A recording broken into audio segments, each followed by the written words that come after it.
Samantala po, nakaranas ng matinding trapiko sa bahagi ng North Luzon Expressway, dulot ng pagbaha kahapon. Kaugnay niyan, alamin natin ang sitwasyon doon, lalo't nagpapatuloy pa rin ang masamang panahon. Nasa linya natin ngayon si Sir Robin Ignacio, ang AVP for Traffic Operations ng NLEX. Magandang hapon po, Ginoong Robin. Magandang hapon po, ma'am, at magandang hapon din po sa ating mga taga-subaybay. Okay, hihingi lang po kami ng update sa sitwasyon sa NLEX. May na-monitor pa rin po ba kayong pagbaha dahil talagang standstill din po ang biyahe ng mga sasakyan dyan a few hours ago? Opo, sa mga oras na to, wala naman po tayong namomonitor o naitatalang mga pagbahang mga lugar dito sa kahabaan ng NLEX, both directions.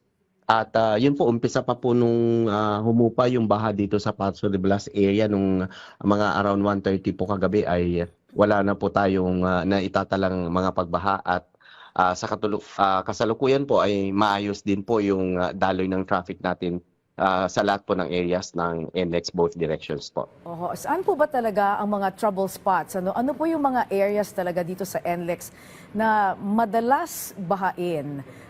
Yung pinaka-flood prone areas po dito? Opo, dito po sa may Balintawak Cloverleaf, yun po medyo madalas po ang pag-build up ng tubig po dyan. Kaya po tayo meron din pong pumping station po dyan sa area na yan. Ganun din po itong area nga ng Paso de Blas, medyo madalas din po yung pag-build up ng tubig dyan. Kaya meron din po tayong in-install na pumping station po dyan sa ilalim po ng Paso de Blas Valenzuela Interchange. Okay, so bukod po dyan, ano pa ho yung ginagawa po ng NLEX para maibsan pa ang pagbaha sa expressway natin? Opo, yun po yung ating ginagawa, ano po, kagaya ng mga pumping stations nga po natin, kahit po nag-work po siya maghapon, kung na-monitor po natin, ang NLEX ay nadadaanan naman po both directions maghapon yan kasi tuloy-tuloy po yung pumping po natin ng tubig. Pero dumating po yung punto na talagang overflowing na po yung mga tubig dito sa labas sa vicinity po ng NLEX. Kaya kahit po tayo ay nagpapumping, bumabalik na lang po karamihan yung tubig at yun po, hindi na po napigilan yung pagtaas ng tubig. Kaya ang ginawa po natin, nag-open na lang po tayo ng median openings para makapag-U-turn po yung mga sasakyan na natrap po sa loob. Ganun din po na sinara na po natin yung mga entries para po hindi na po sila makadagdag po doon sa mga kasalukuyang nakatrap po doon sa loob ng expressway.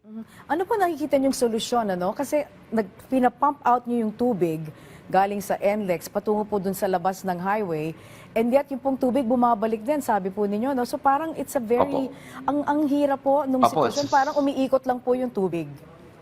Opo, pagka talagang saturated na po yung ng tubig ang area po within yung sa vicinity ng NLEX, yun po yung nangyari. So dahil po sa pangyayari ito, tiyak po tinitingnan po ulit ang aming management kung ano po yung kailangan gawin para po maiwasan po yung pagbahain. Coordination na rin po siguro with DPWH at saka yung mga karatig lugar na LGUs po natin.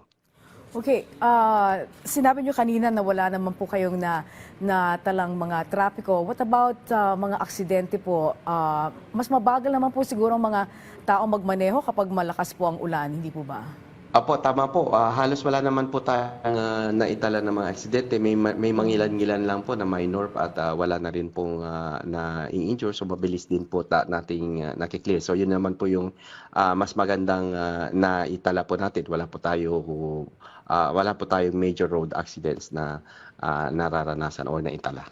At mahalagang impormasyon para sa mga madalas na bumabaybay dyan po sa NLEX. Ano po ang mga numero na dapat nilang ilista sa kanila pong telepono para in case meron pong emergency?